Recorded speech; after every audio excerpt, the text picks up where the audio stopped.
meant to re-energize folks to say that this fight will continue over the next 4 years, despite the fact that they decisively lost that fight in this last election come November. But a ton of people are out here. They are. Don't have an exact count, but the temperatures are in the 40s, and they're against we expect Trump. Speakers here to go until at least 3 o'clock. Jackie. They're against pro-life. We'll be watching it. Brian Yanis, thank you. Great. And just an update Jackie, here. President-elect Trump's second inauguration now set to be held inside the Capitol Rotunda. Woohoo! As the forecast shows dangerously coming out cold now. temperatures for Monday. Justice correspondent David Spun is live outside the Capitol with the latest. We've got protesters against pro-life. We have protesters that said, my body, my choice.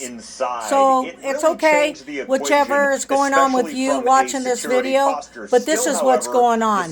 Meanwhile, we've got people coming home from the Gaza Strip in tunnels, tortured. Lots going on in the world, so if you're not aware of what's going on around you, it might be a good idea to, realize and look at both sides here.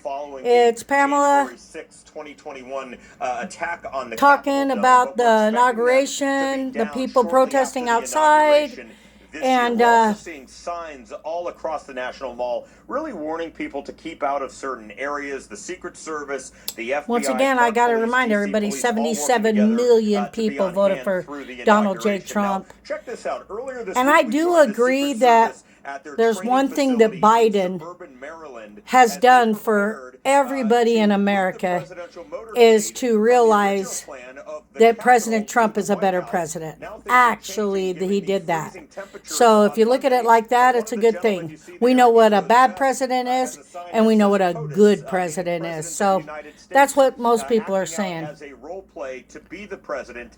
So as I said, plans are changing. Things are a little bit different, but still the Secret Service and, more importantly, the inaugural committee wants to keep some of those traditions alive as much as possible, especially for those thousands of people. Michelle Obama won't be showing up.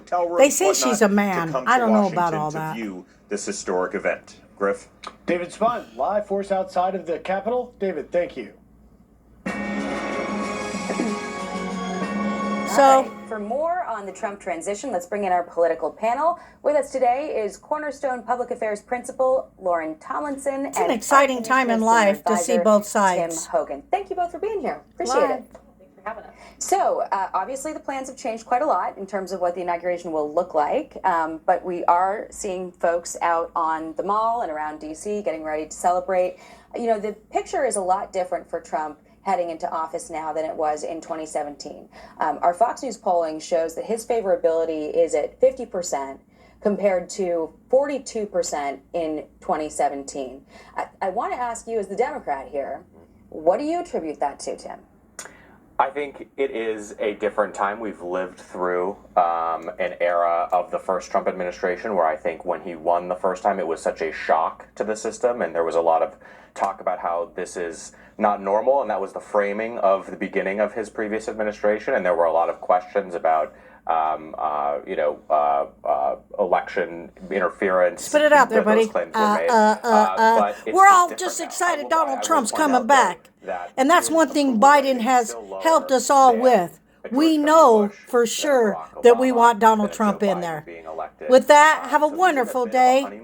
One thing I'll still keep saying is thank you, President Biden, for bringing Paul Wheeler home and the other hostages that were in the Russian prisons. I'm sure there's something good in everyone, isn't there? But we want Donald Trump. Woohoo!